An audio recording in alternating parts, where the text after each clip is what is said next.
Good morning, good learning everyone. This is your Kuya Francis and I'm your Kuya Broker.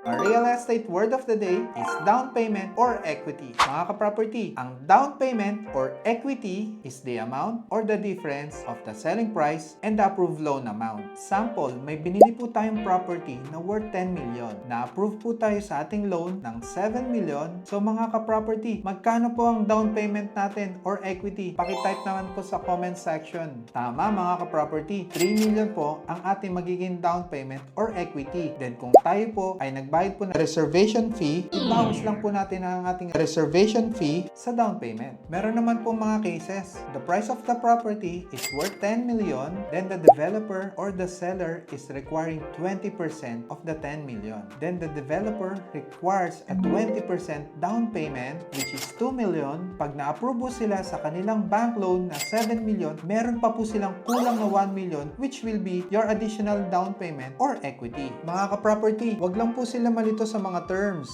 Whether down payment or equity po ang term ng seller, it's just the difference from the selling price and the loan amount. Kayo mga ka-property, pa-share naman po ang mga experience nila. Ano po ang term na ginamit ng seller nung bumili po sila ng property? Down payment po ba or equity? Pakisulat lang po sa comment section below. Pasuyin na rin po, pa-like, follow and share ang aming social media platforms. Again, this is your Kuya Francis. God bless po sa ating lahat.